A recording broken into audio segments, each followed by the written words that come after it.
Welcome back. We've been gone for a couple of months, and tonight's going to be very exciting. I can't wait. So, I'm Katie McKinney. I'm the founder and head of school for the Classical Academy de Lafayette. We are a private school here in Wentzville, and we serve students in kindergarten through 10th grade. Next year, we go to 11th, and then the following year to 12th grade until we're fully built out. After a rekindling of love for our country, I began this school about 5 years ago so we could nurture future American citizens who understand the sacrifices and the leadership that has helped build this country. We had only 9 students back in 2017, and now we have almost 100, and we're growing full steam ahead. I also wanted to highlight an incredible event we had last week, which many of you participated in. We had our second online gala. Many of you helped support and help us raise. Our goal was $100,000 in 30 hours. We happily blew by that goal, and on the website, we ended up with about 133 or 134,000. We also had a number of checks coming in through paper checks, and so we actually cleared almost 170,000 in 30 hours. That is tremendous with a little less than 100 students. So that just tells me that our network, we had over 200 donors that supported us from coast to coast and really just encouraging us onwards. So I think it's testament that we're doing the right thing, and we just need to keep marching forward. So I wanted to also just say a sincere thank you to all of you for helping to reach out to your own networks and supporting this wonderful adventure and these wonderful students. This is really why Cal exists. I think what we're seeing in our country is an undermining of education, an undermining of education, of family, and of children. And our goal is to help our children, our families, and our educational avenues reach their fullest potential. And that's really why this school exists. It's here to enrich and to arm our students with truth and with knowledge so they can be self-sufficient problem solvers and independent thinkers. So again, a sincere thank you. And of course, tonight's event is an extension of what we're doing in the classroom. We want you to be a part of this learning adventure as well. So let's let the learning begin. This is our history series event, and it's a program that grew out of the consistent request from parents and adults desiring an education similar to what the children were getting here in the classroom. Our talk tonight is entitled Coolidge, the Tight-Lipped Titan. And our speaker tonight, Keith Preston, has often had a family connection to the subject for each talk, but tonight we're going to end that streak. This genesis of his interest actually in this 30th president is a very interesting story. Years ago, he was preparing a lesson for his AP class on the 40th president, Ronald Reagan. And through that research, he came across an observation by one of Reagan's top staffers that Coolidge was one of Reagan's favorite presidents. Coolidge seemed an unlikely and improbable focus for the former actor and the past president of the Screen Actors Guild. How can such a glib and chatty president like Reagan single out a president known as Silent Cal for his admiration? Well, the more Mr. Preston researched Calvin Coolidge, the more he realized that Coolidge also suffered from, quote, fake news narratives regarding his time in the Oval Office. And often history books favor a narrative that blame Coolidge and his laissez-faire economic policies for the crash of 1929 and the Great Depression. Eventually, Mr. Preston produced a 2-week-long course on Coolidge for an adult education class at a nearby college. This class then gave truthful reporting on the facts about Coolidge's political achievements. And so what you're going to hear tonight is a condensed version of that class, revealing Coolidge as a president whose respect for the Constitution made him a president with great integrity and an abiding faith in its citizenry, us. So be prepared to be surprised. Tonight, we're going to expand your understanding of this tight-lipped titan, Mr. Coolidge. So please help me welcome Mr. Keith Preston. Oh, and sorry, if I can just overshadow you for a quick second. We have a really wonderful event coming up this Saturday, the 23rd of April. It's from 10 to 2, and it's our second annual entrepreneurial fair, where all the students come in. They've made their own product. That's the key, is it has to be made by them. And it's really, honestly, a celebration of the Western values. The Western values, which you gave a fabulous talk on, I have to say, is all about independent thinking. It's about invention, entrepreneurialism, capitalism. And I think what's lovely is when you find as a producer, when you find a problem in society and you can solve it, you should be rewarded for that hard work. So our kids are going to be rewarded hopefully by lots of shoppers coming in. So Saturday 10 to 2, it's going to be over the Berkshire Hathaway real estate office right off of Highway Double D or Winghaven and 40. And it's going to be fabulous. These kids have phenomenal products to sell. So if you have something that you'd like to get for Mother's Day or someone special, it's a great place to come. So sorry, back to Mr. Preston. It's an important aside there to put there. Thank you, Mrs. McKinney. And welcome to all of you who have taken a bit of your Thursday night to join us here for this talk. As you see, the title of it is Calvin Coolidge, Tight-Lipped Titan, and the subtitle being, why was he Ronald Reagan's favorite president? So one of the things you're going to get in, there's a lot of slides here, but I'm not going to have to dwell over a lot of them because some of them are one slide for a quote. And so there's going to be several quotes in here. And I think that's one of the first things that I learned. He might not have been a glib speaker, but he was a good writer. His background was in the law, and so a paucity of language, but a direct response to whatever the question or whatever issue is one of the things that I think made Reagan a fan of Coolidge. So we start off with Coolidge quote number 1, and there you see they did have a stamp that tells you how long ago. How long ago did we have 30-cent stamps? But anyway, that's Calvin Coolidge, and here's the quote. He said, "It is necessary to watch people in Washington all the time to keep them from unnecessary expenditure of money." Does that sound like that could be said today? Then he says, "They have all lived off the national government so long in that city that they are inclined to regard any sort of employment as a Christmas tree. And if we are not careful, they will run up a big expense bill on us."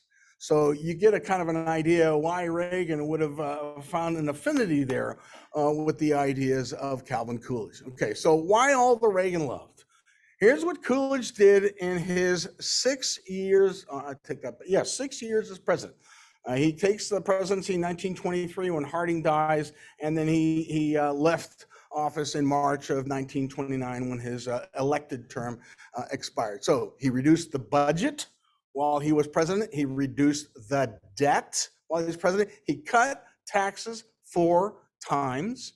He used his speeches to praise constitutional governance. In other words, the people are the deciders, not the government themselves. Was hugely popular in 1928 and shocked the nation when he said, "I choose not to run." Didn't give a speech. He just told a reporter, "I choose not to run." Typical Calvin Coolidge. So why is it that we don't know this? And a lot of it's probably because it's exactly the opposite of what we're being told now that we should expect in a president. That a president should promise, here's the money I'm going to spend for your behalf so that you'll vote for me next time. Coolidge saw things very differently. Here was Reagan's assessment. After he left office, he was asked one time, "We heard that you like Calvin Coolidge, tell us why." And he said, "I happen to be an admirer of Silent Cal and believe he has been badly treated by history. I've done considerable reading and researching of his presidency. He served his country very well and accomplished much before speaking the words, 'I do not choose to run.'" Okay? So that's what Reagan had to say when asked about him. So what kind of president are we talking about? I'm going to give some background before I get to the biographical notes. Just what kind of man is he? He's a doer, not a talker. And so during his presidency, what were the results? Unemployment was averaged 3.3%. Gross national product grew an average of 7% a year. The industrial production grew during his presidency 70%. Per capita income grew during his presidency 30%.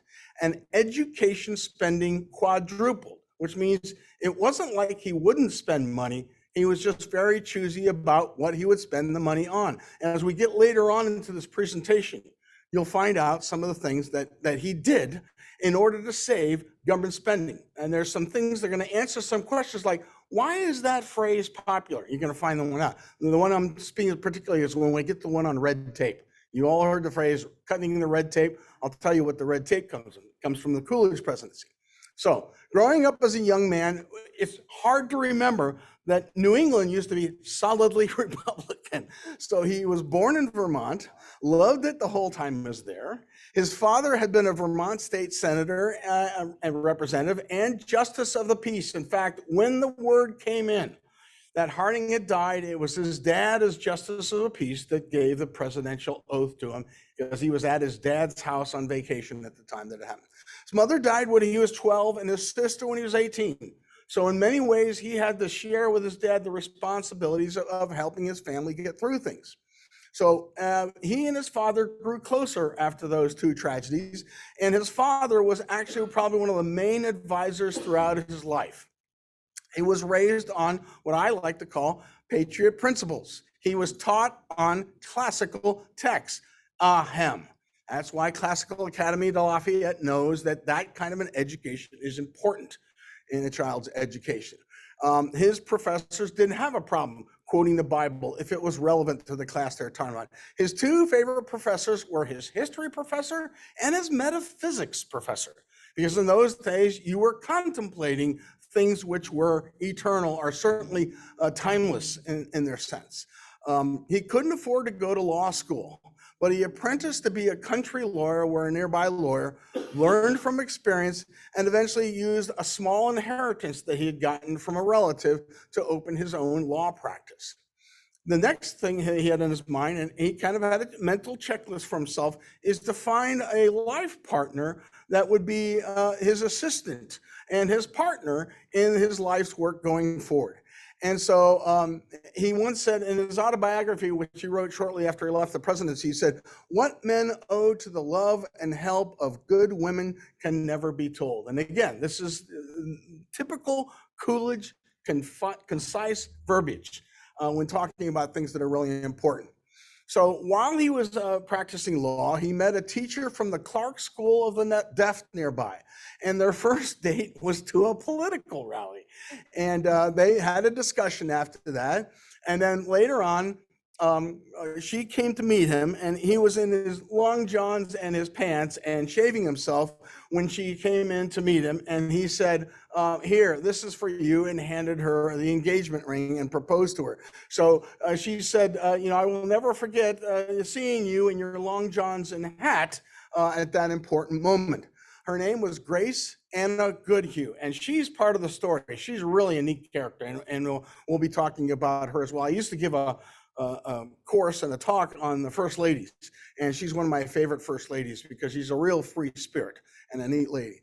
Anyway, she had graduated from the University of Vermont, and she was 6 years younger than him, but it seemed like a good match. She was outgoing, an athletic young lady, very gregarious. So this is perfect for a Washington lifestyle. She's going to have to be a hostess. She's going to have to be able to build relationships and connections with other people. And Grace, eventually Coolidge, obviously, Grace Coolidge was going to be outstanding at that. And they married in spite of the fact that her father was a Democrat. At that point in time, he could see that this Coolidge guy was going to do okay, and so he's in favor of it. Here's a quote that he said one time: "Miss Goodhue has taught the deaf to hear, now she must teach the mute to speak," someone said when talking about her fiance. So it was going to be fun to see her kind of bring Coolidge's personality out of him at times when they were doing political events and the such. So his life in politics becomes early.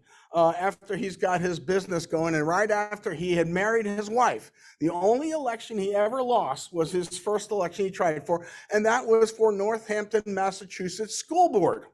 Now, after he lost the election, he was talking to some people and said, "What did I do wrong?" And the response they got says, "Well, you don't have any children."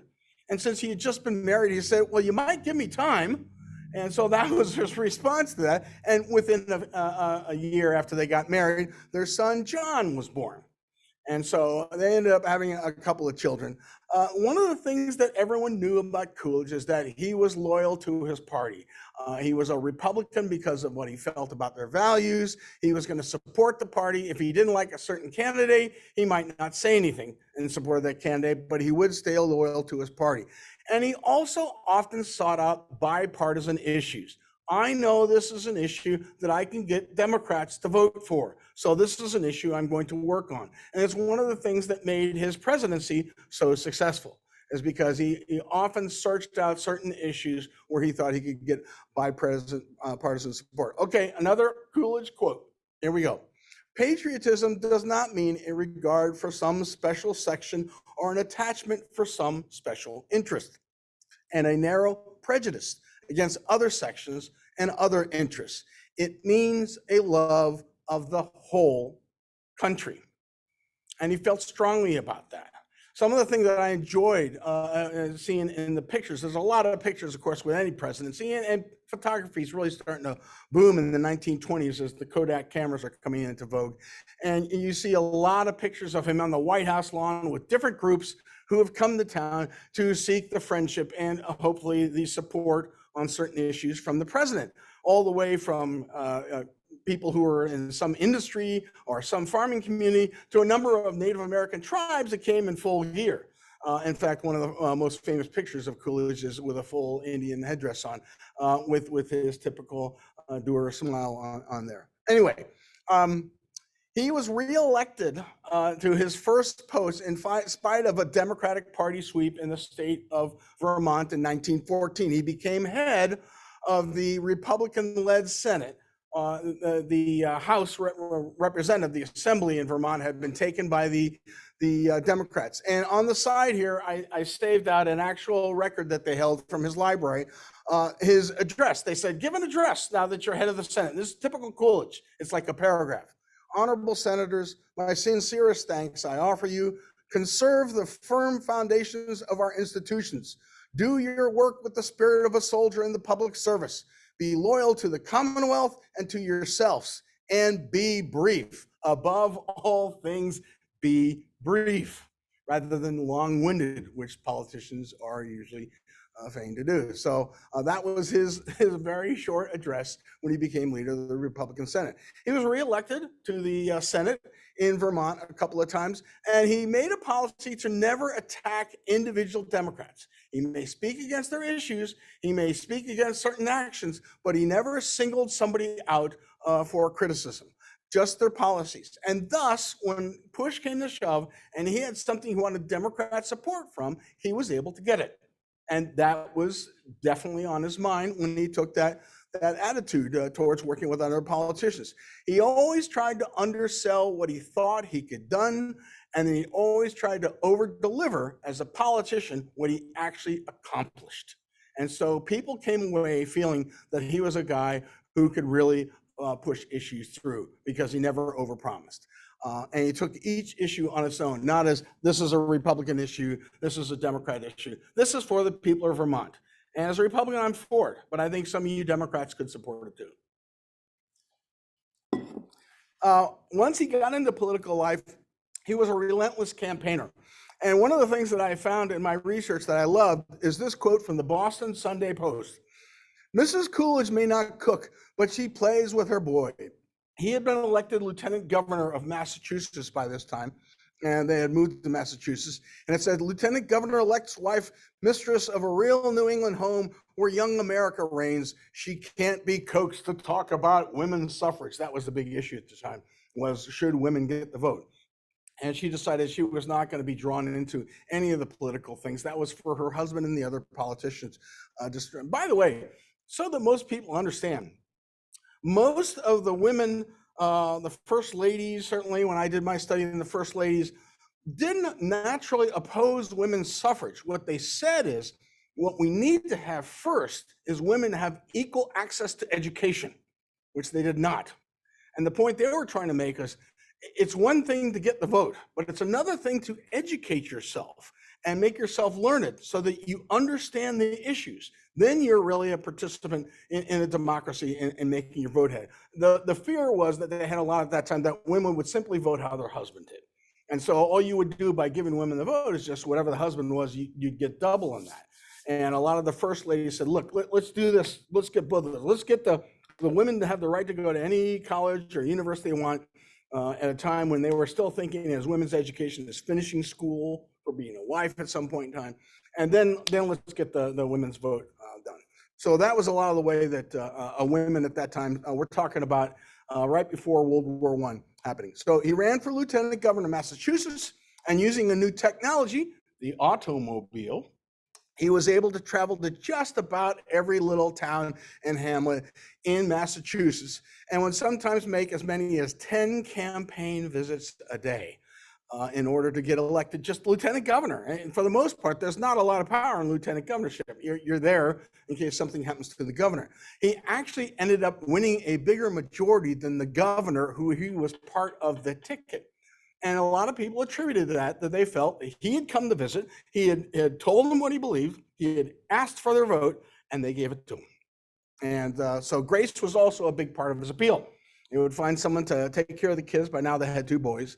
And so she would oftentimes, when she could, go out there and shake hands and talk to people and say, my husband will do a really great job.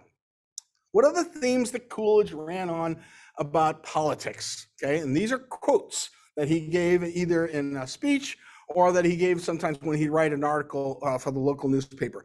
Politics is not an end, but a means. And he's thinking particularly about getting things done for the people who voted. Okay, that's what the point of politics is. It's an end, not a mean.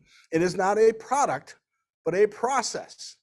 It is the art of government. Like other values, it has its counterfeits. You love that concept.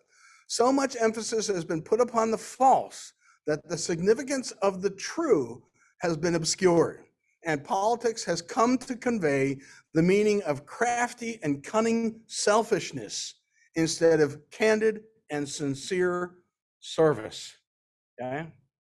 And that resonated with the people of the time. And I frankly would love to see more of that in our current times. I think that would resonate with people. Now, your actions have to follow that. And in Coolidge's case, they did. No one ever accused him of making money from his office. But the fact of the matter is that he believed in service. And that was a lot of mirroring his father's influence. His father had never risen higher than Justice of the Peace and as state representative in Vermont, though. But he felt that was part of the service he owed to his fellow state of Vermontians. All right. Eventually, he is elected governor of Massachusetts. I don't know how many of you know that, but before he became vice president and president, he was governor of Massachusetts. I just want to read this little highlight here.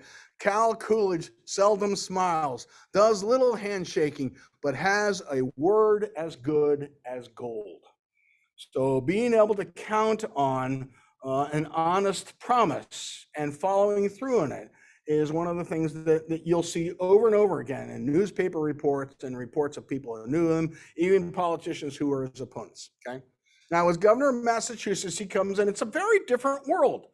Back in Vermont, it's a mainly rural constituency you have back there. But Massachusetts is going to be very much more an urban one, especially since Boston dominates it so much. And certainly Boston is the head of commerce and like that. So one of the things they found out is that as far as Coolidge was concerned, and this is unusual for Republicans in those days, he'd always been kind to labor unions. But during World War I, right, early in the war, before America's in it, the Boston police had decided that they needed to go on strike. And in their contract, it had said that the one thing you cannot do is you cannot go on strike because then you put the people, the citizens, at risk. And so their agreement had banned strikes. Most cities had given in to those agreements during the wartime. We had to keep production going, even though we weren't in the war yet. We were part of what was supplying the Allies at the time. And so a lot of cities said, well, you know, we don't want to have a strike, so we'll agree to their terms and their demands. But Coolidge said, no, that's not what your agreement was. You need to stay with your agreement. He called out the Massachusetts Guard. In order, when the police decided they were going to strike, he called out the Guard. And this is only months before he was going to be running for re-election as governor of Massachusetts. So that would look like a bad political move to upset a major union like that. He said at the time when asked about that, aren't you worried about your reelection? He says, it is not necessary for me to hold another office. Basically, you know, if I lose, I lose. But he was a man of principle, and he felt that the police had broken principle here. Now, the policeman called on the National Labor Union leader, Samuel Gompers, to back them up and support their effort to get this strike. And basically what Coolidge told him is, said, look, I'm going to stand on the law. You can stand on, whatever you want as far as the money is coming in or something like that, but I'm standing on the law. And that the agreement that prevents a strike by the police I will not break that. And I cannot be blackmailed that I'll lose my election if I don't agree to that. He published a letter to National Labor Union leader Samuel Gompers, and he said to him, there is no right to strike against the public safety by anybody, anywhere, anytime. And all over the country, people began to take notice of that. Again, this is a man with few words, but the words that he uses are succinct, to the point, and courageous. And so when that happened, the police union strike fell apart. He said the action of the police in leaving their post of duty is not a strike, it is desertion. And he fired the striking policemen, those who would not go back on. He said, either go back on or I'm firing you. And the ones that did not go back on duty, he fired. Reminiscent again of Reagan and the Platco strike, the air traffic controllers, right when Reagan came to office, which kind of set the tone for his presidency too. It was pretty clear once we got into the war and once the Wilson term was coming to an end, that Warren Harding of Ohio was probably going to be the nominee for the Republican Party in 1920. And the convention decided this guy is a hero. That's the kind of guy we want to have on our national ticket. And he certainly sounds like, he's dynamic. And of course, they hadn't met him yet, because remember, there's no TV, there's no radio really broadcast going on. So all they're doing is reading what he's said in the newspaper. And then you meet him, you kind of go, this is Coolidge. But the fact of the matter, what they're doing is they're getting his thoughts. Okay, that's what they're hiring when they make him VP. So the way that he finds out, it's not like it is today. You get chosen, you go to the convention, the president nominee gets a speech, the VP nominee gives a speech. No, nothing like that. No. He's at home and he's with Grace. Okay, and Grace is sewing or something like that, and he's working on things in the room there, and all of a sudden the phone rings, those old phones where you hold up to your ear, and so nope, that sort of thing, hangs up the phone. So Grace says, what was that? And he says, nominated for vice president. She says, you don't mean it. He says, indeed I do. And she says, you aren't going to accept it, are you? He says, I suppose I shall have to. And that's the way Calvin Coolidge got the information that he was being asked by his party to be the vice presidential nominee. Now, there's a little bit of a fun history about that. Anybody here, and those of you online, you can raise your hand, even though I can't see you, have been to the Kansas City National World War I Museum. Okay. Vice President Coolidge is the one that helped the first shovelful out there. He was the guy who was the representative for the federal government there with all the other French generals and stuff that came out there. So there's pictures when you go there of Vice President Coolidge and General Foch and some of the other generals that were there. So what did he do as Veep? Well, what most Veeps do, they're the second banana guy. They go to the funerals. They give a speech at something like the opening of the National World War I Museum. And Coolidge once said, it was my intention when I became vice president to remain in Washington, avoid speaking, and attend to the work of my office. But the pressure to speak is constant and intolerable. What politician ever says that the pressure to speak is intolerable? And Calvin Coolidge. That's one of the things that makes him kind of endearing. He says, however, I resisted most of it.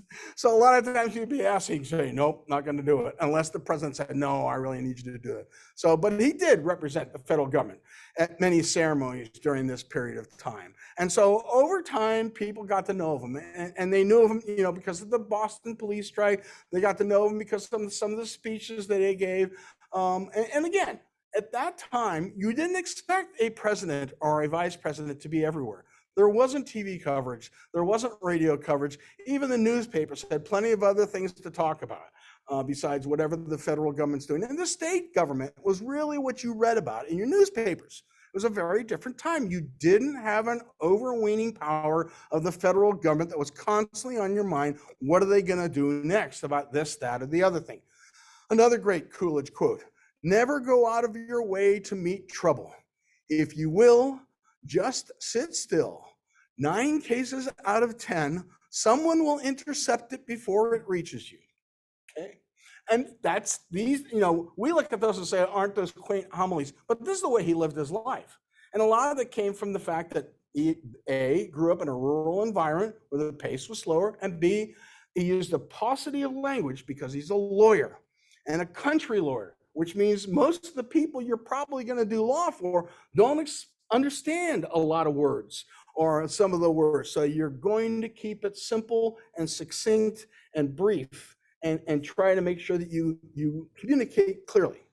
Now, when he had left the Massachusetts governor to be vice president of the United States, just 2 years before that, he had been reelected after the police strike with a huge mandate. So it didn't hurt him at all. In fact, if anything, even some of the policemen, they say, voted for him as well. So he had a lot of respect. So in spite of, or because of the police strike, he had become very popular.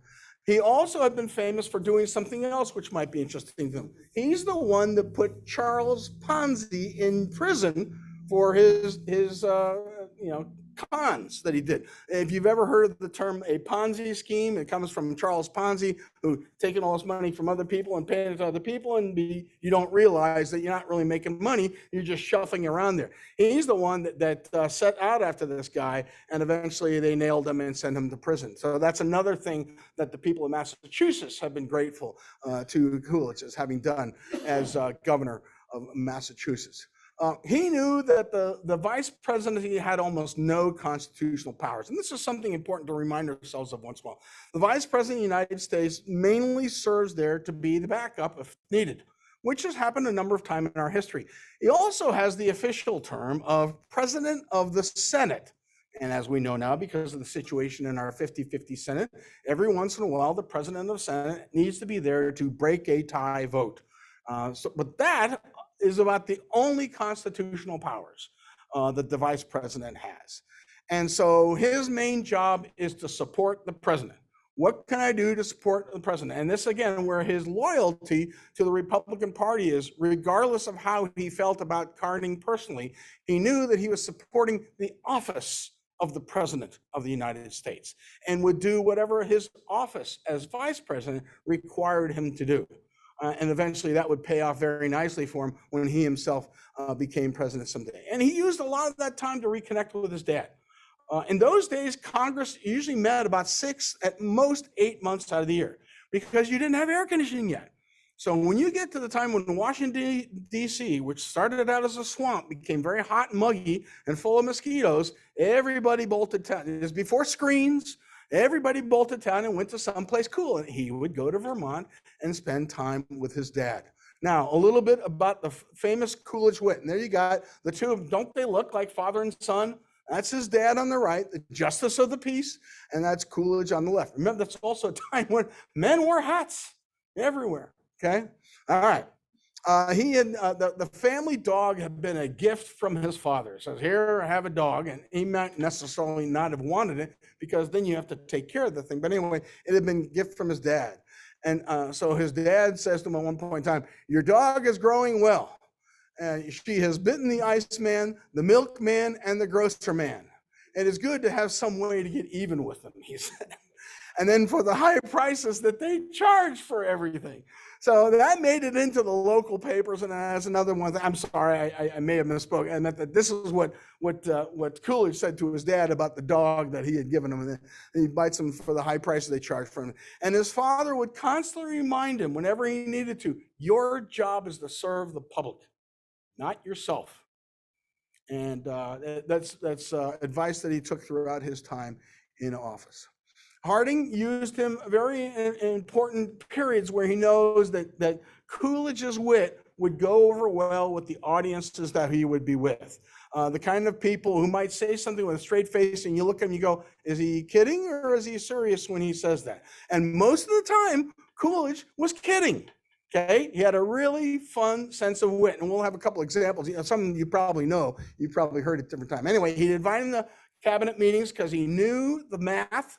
And he knew the law as a lawyer. We had a huge debt after World War I. And by the way, this is one of the reasons we didn't get involved in World War II. I used to tell my classes this.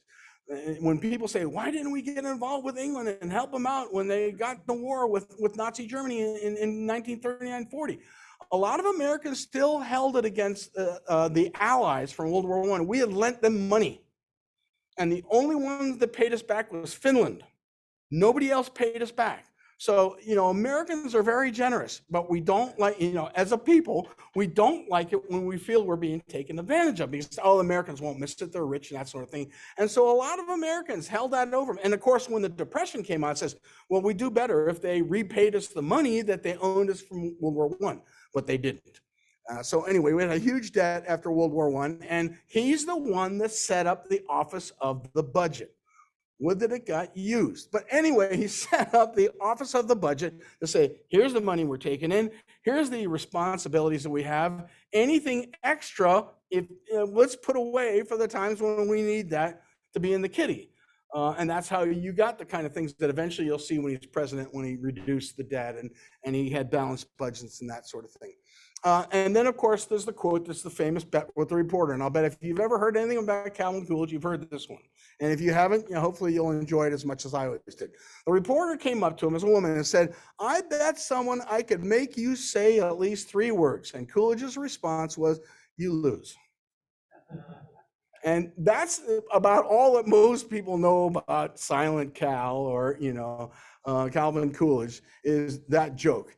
During the time when he was in Washington, D.C., he did not go buy a place. He did not, rent a fancy place. He lived in a local hotel for $8 a day. And in those days, the vice president got paid $12,000 a year. So he had his own personal budget, and he did not live lavishly. And the only reason he lived lavishly later on is because he ended up spending 5 years in public housing, as we say, which is the White House. It's the people's house, not the president's house. All right, here's one of my favorites. This is August 2nd, 1923, at his dad's place. He was at his dad's place visiting him. It was a time when it's August, so it's hot, so everybody's around, and nobody knew that President Harding was not well. And basically it was a heart attack. And so the news comes in, the president has died, and that he knows that's going to make him president.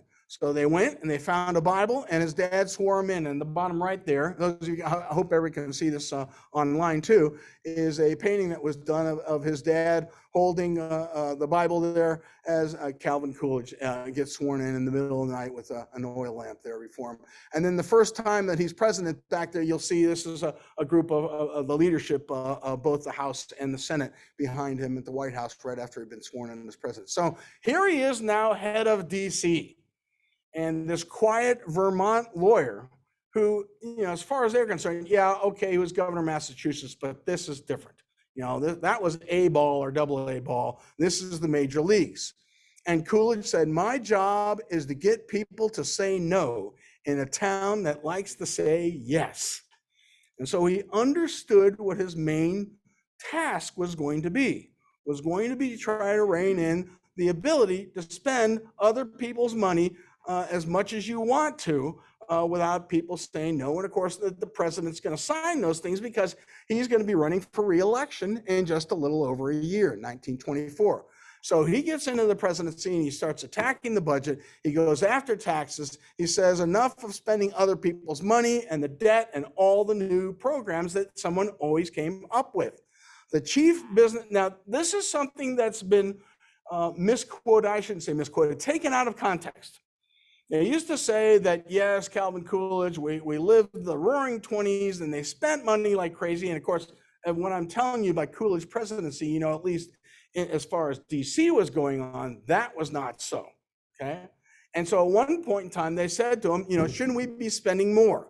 And the response that Coolidge had was, he said, the chief business of America is business, and the chief ideal of America is idealism.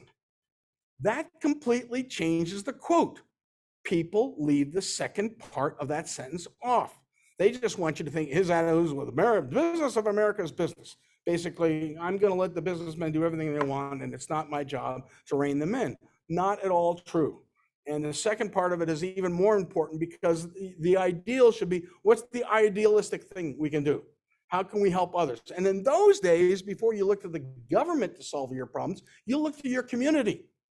You look to your fellow citizens. You look to the county or to your town or to the city you lived in, or even the state government. You did not look to Washington, D.C. to fix all your problems and come up and write a big check, okay? One of my next favorite talks that Coolidge gave was right after that on Memorial Day. So this is about 8-9 months after he's president. He said, "It is not for us to forget the past, but to remember it, that we may profit by it. But it is gone. We cannot change it. We must put our emphasis on the present and put into effect the lessons the past has taught us. All about us sleep those of many different beliefs and many divergent actions, but America claims them all." And this is one of the things I used to always teach my classes about the surrender at Appomattox. Right after Lee comes out after the surrender, some of the Union troops started cheering because the war was over and they'd won. And Joshua Lawrence Chamberlain, who had been at Gettysburg and had been at Fredericksburg as one of the generals that was there at the surrender, said, "Men, don't celebrate over that. They are now our fellow Americans once again." And so this healing process was something he's trying to do. And on that Memorial Day in particular, he's trying to deal with that. And in a little bit, I'll show you why, because this is just a few months after something else, which is a very famous photograph you may have seen somewhere happen. And so he wanted to establish that regardless of what size he's speaking at Arlington National Cemetery, whether these people fought for the Confederacy or fought for the United States, they were still Americans, and that we needed to embrace that, especially their families and the children and the grandchildren of these veterans who were buried there. All right, 1914 comes along, and he gets reelected in a landslide. And it was all that time, what people saw during the campaign. I'm sorry? Oh, yeah, what did I say? Okay, thank you very much. 1924, all people saw in the newspaper were pictures of Grace, and particularly pictures that, see the picture in the top left there? What is she holding? That's right, Grace had a pet raccoon. Okay, she loved all kinds of animals, and you never know what she was going to be pulling out one of those days. And one of my favorite pictures are the number of ones where she had this pet raccoon for a number of times. I would not get near a raccoon to save my life, but that's typical of Grace. There, you never knew what she was going to do. Lots of animals. Girl Scouts would come to visit, get their picture taken with the president. All sorts of fun things, and his children. And one of the things he said at this time was, no matter what anyone may say about making the rich and the corporations pay the taxes, in the end, they come out of the people who toil.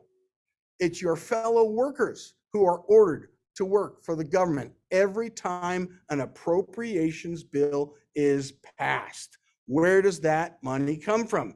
It either comes from the taxes of the work of the American citizens, or it's borrowed for future citizens, workers to pay back at some point in time. So I am for economy, he said. After that, I'm for more economy. So he was all about trying to cut back on the government spending was, because he knew that money had to come out of somebody's pocket to make that happen. So it better well be worth it. Now, the red tape story. Okay, so they're always looking at each office in Washington was asked to find some way to save money. And at one point in time, Coolidge saw a picture of something, a number of guys in the mailroom. And he said, "What are those bags that they have there?" And says, "Well, those bags hold the mail." He says, "Yeah, but why does it have that big stripe on it?" I said, "Well, Mr. President, that's a red stripe that's put on there that identifies it as mail." I said, "Well, doesn't it already say U.S. mail on it?" "Yes, it does." He says, "Well, then get rid of the red tape and we'll save a lot of money right there." So when you hear them talking about cutting the red tape, that's where it comes from. He saved $50,000 getting rid of the red tape on the mail bags all across the nation. And so there you are. That money didn't need to be spent on that red tape on those bags. Now, before his victory in the 1924 election, unfortunately, there was a family tragedy. On the far left, you see his son, John. There's also a picture of him up top there. going through a tobacco area down in Virginia and picking tobacco. And we have more of a story out of that at one point in time. Anyway, John Jr. got a blister on his foot playing tennis on the White House tennis courts, and it went septic, and they weren't able to save him, and he passed on. So for the rest of the time that he's in the White House, you would see him like you see him there. He would wear a black armband in memory of his son, John. Now, at one point in time, he said, "My faith is unshaken, and I'm a believer in God, and I'm not doing this as an advertisement. I'm telling you that this is what he said." And a Boy Scout asked him one time, "Was it hard for you to keep your faith when your son died?" Because everybody in the country read about the president's son dying. He said, "It is hard to see how a great man can be an atheist. We need to feel that behind us is intelligence and love." What an interesting answer to that question.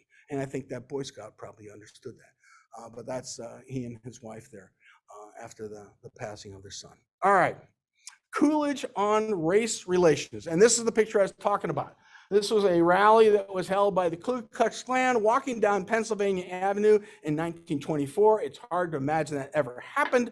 And of course, that put a lot of pressure on Coolidge to address it. And then at the bottom there, this is actually some of the heads of the Indian tribes that came to Washington, D.C. And you have to understand, at this point in time, Native Americans were not yet citizens. That comes later on. Okay, they had a permanent separate existence within the United States of America. They did not answer to state governments. They only answered to the federal governments. Their treaties were with the federal government.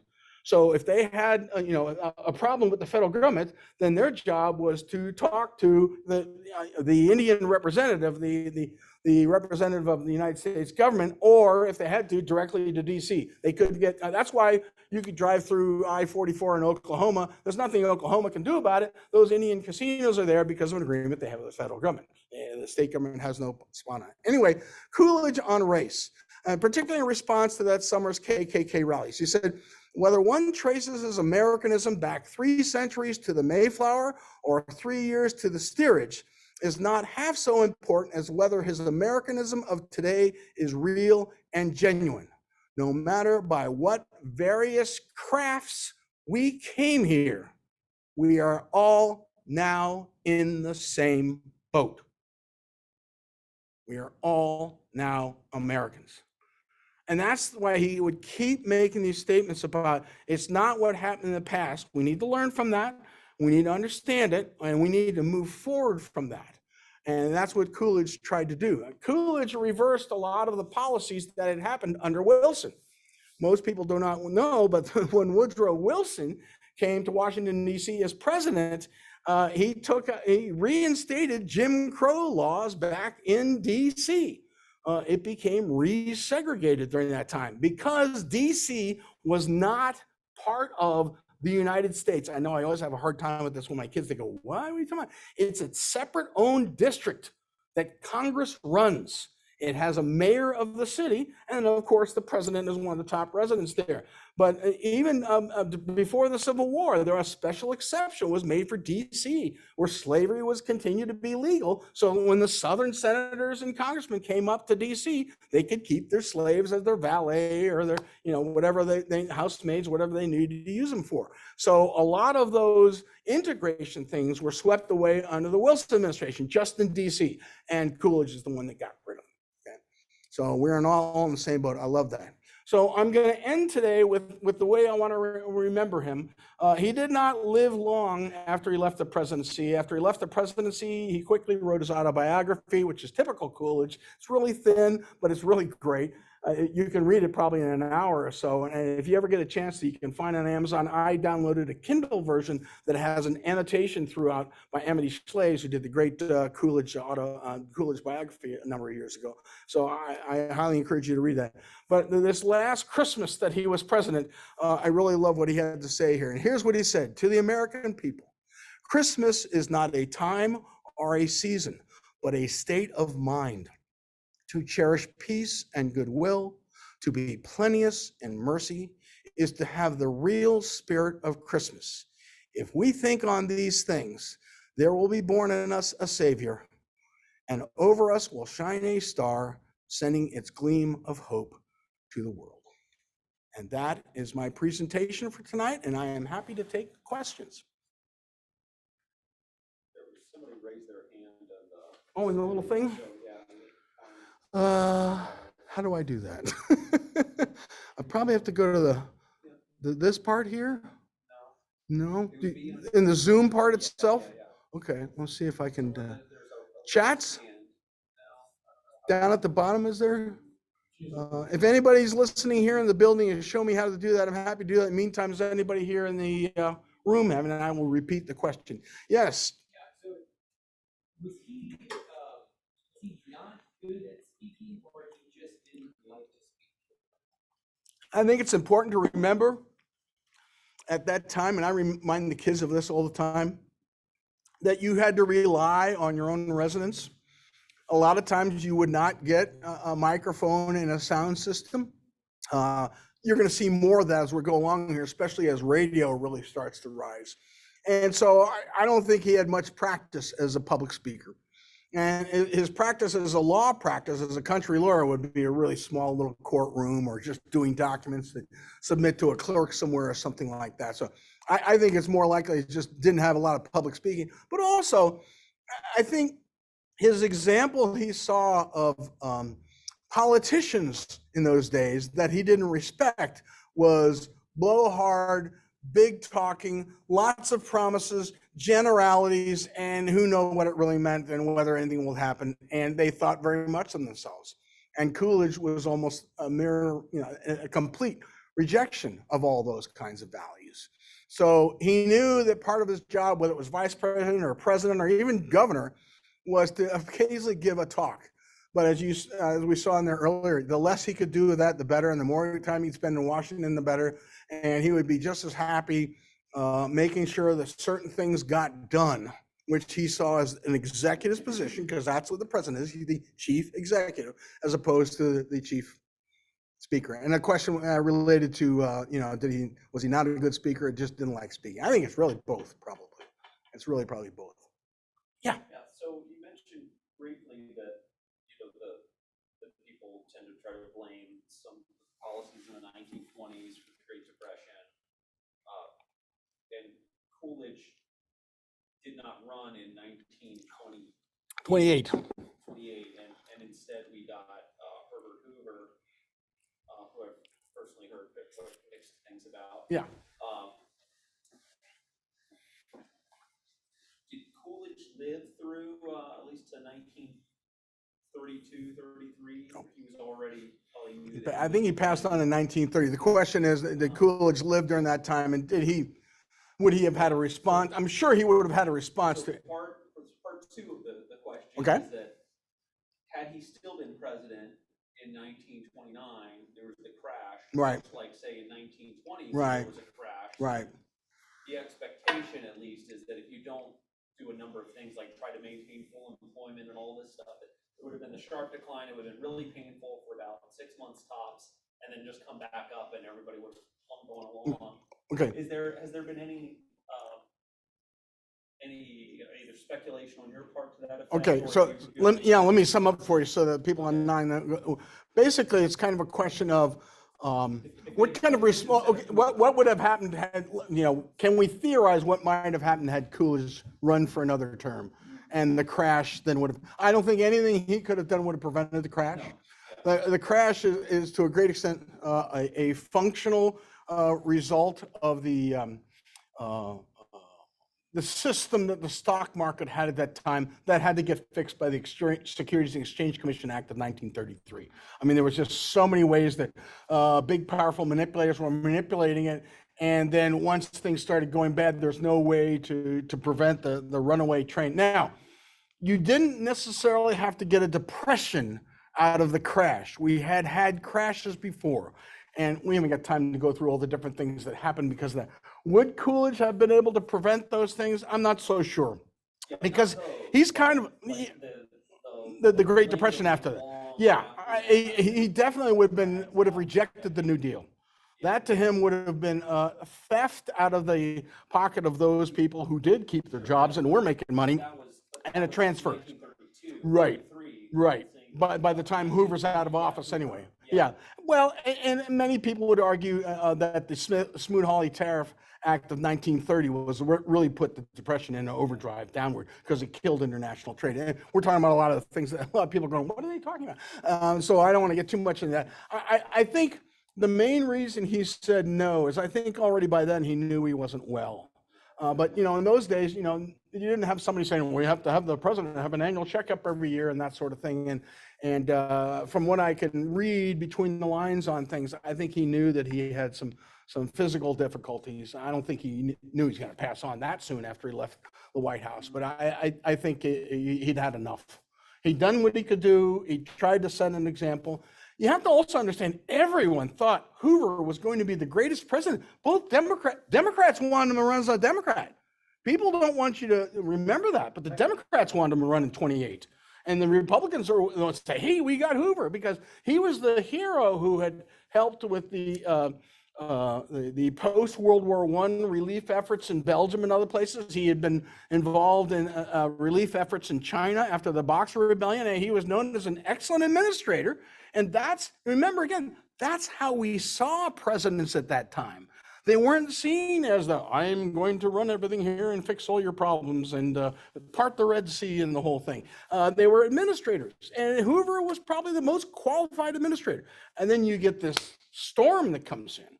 And then after the Democrats take both the House and the Senate in 1930, they weren't going to pass anything that Hoover was going to put before them. They were just preparing the way for some Democrat, whoever it was, to be able to become elected president in 1932 because things were so bad. I'm not saying they were heartless, but I mean, a lot of the things that he came up with were almost the same thing that FDR later did in the early years of the New Deal. But they weren't going to pass, and we see that happen all the time. We saw that happen with certain things at the end of Trump's term, at the end of Obama's term. It just often happens when you sense there's going to be a change. Then the other party is not going to help the other party out. They're just going to let things go. So I think Coolidge would have been hard served to be able to do anything to have either stopped the crash. Certainly, the only thing he might have been able to do is keep some of the things that kept the Depression. The rest of the world did not have the long Depression we did. America's was unique. And it's interesting that the woman who's probably written the best biography of Coolidge, Amity Shlaes, also before that wrote a sort of revisionist view of how to look at what happened in the New Deal and the Great Depression in a book called The Forgotten Man, which I recommend to everyone if you get a chance to look at. It's an excellent answer to what could have happened. Yes, it is fair. Yeah, both sides, you don't know what this COVID. People made mistakes. People made their best guesses. People were wrong. Some people maybe have other agendas, but nobody knew what to do with this thing. And that's kind of how the Great Depression was. We had had depressions. We had had panics. We'd had crashes. But this one was different. And you had people were keeping quiet that there were food riots in parts of the South, and particularly some of these poorer areas. And so there was a real fear in 1932-33 there was going to be a socialist revolution, especially when you had the Soviet Union saying, everything's great here, we're having these record wheat crops, which was a lie. But that's what they were hearing, which is why people were saying, I want to hear more about communism. And those poor people are the ones who got hit with the Red Scare in the 1940s and 1950s. Anyway, I've gone far off a stream here, but yes, and that's another thing. History doesn't repeat itself, but it's rhyming a little too much for my blood right now. Yes, sir. So you mentioned about the separation. Yes. You mentioned that the difference was the education. Yes. How is it that Charles White was able to get education? It didn't mean that you couldn't, but there were institutions that were not taking women yet. And so some women, you were able to get an education if you sought the right institution.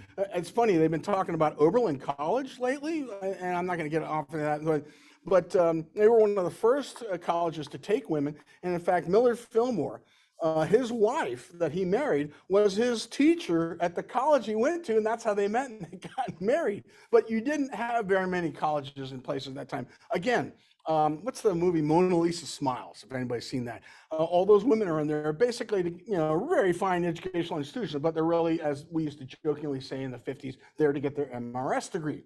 And so most of them, it was kind of a finishing school attitude. And what these women of note were trying to say is, yes, we want women to have the vote, but first we need to have them get educated. And so that meant that more and more institutions had to agree to accept women. And we were going to fight the same battle 30 years later to get more and more Southern educational institutions to allow African Americans in. And then, of course, once they find out that they have football, basketball, and baseball programs, that became less and less of an issue. But in the beginning, it was the same fight to try to find places that would allow these different minority groups that were kept out. And for a long period of time, it was women. Yeah. So Harding, his administration has been written about as still, today, called one of the most corrupt. Did they try to penny it on Coolidge? No. Penny it over to him? Did Coolidge ever comment on Harding's? He would never speak ill of the dead. The question is about the Harding administration, and most Americans these days don't know. When you think of corrupt administrations, we think of Grant and we think of Harding's. And there's been a certain amount of correction a little bit on Grant's administration. It was corrupt, but that doesn't mean that Grant was. Grant was naive. And picked a lot of people who had a different agenda. And this is a guy who had just been a clerk right before the Civil War, and he ends up being the most famous. I mean, his memoirs sold 500,000 copies. That's a lot of copies in the late 1800s. Anyway, the Harding administration had the same situation. They were all his buddies. They were called the Ohio Gang. They played cards and a lot of poker, and they were using their influence to make money. And so the number one is known as the Teapot Dome scandal, which was an oil lease scandal that went on. And of course, that's probably one of the things that contributed to Harding's early death. There's no question that weighed on him a lot, that people saw him as a crook, because, I mean, you had people committing suicide who were part of that whole thing. But everyone knew that Coolidge was nothing like. In fact, if anything, everyone kind of breathed a sigh of relief. Well, we won't have to worry about this with Calvin Coolidge. They might have other worries. But corruption was not. So I think we still have a ways to go to looking at some of the things that the Harding administration did. I'm not going to get a lot of that. One thing that the Coolidge administration did follow up on, and this is kind of interesting, is that in those days, the weapon of mass destruction were naval ships, were warships, battleships, and such. And so there had begun a series of naval agreements that had happened during the Harding administration, and the Coolidge administration did fall down on top of this. And there's a couple of reasons that's kind of ironic. One of which is that ended up not being the main difference in World War II. The main difference in World War II was air power, and of course, eventually the nuclear bomb. But the other thing is that happened out of those agreements is the one that they didn't worry about, and they said, we're not going to put high restrictions on, was Japan.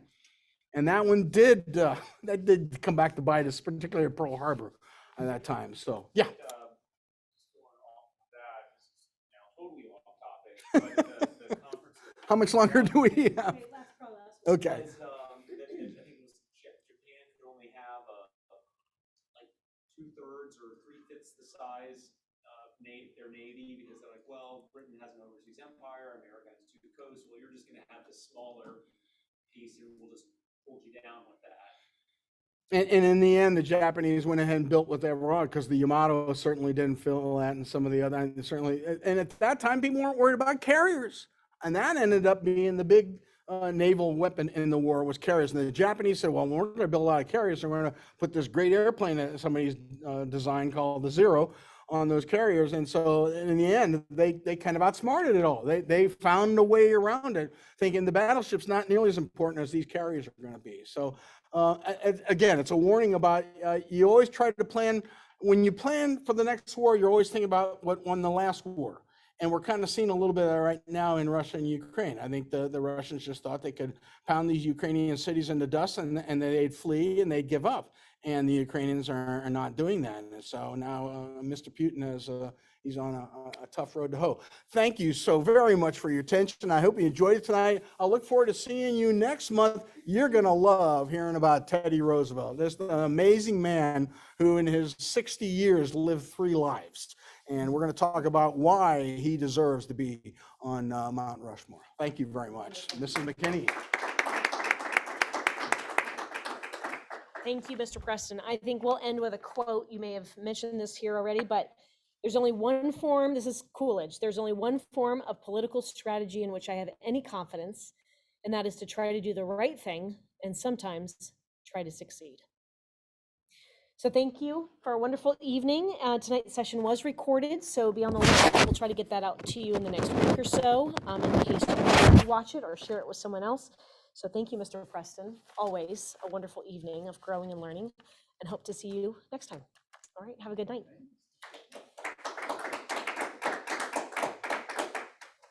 Thanks, Keith. Thank you.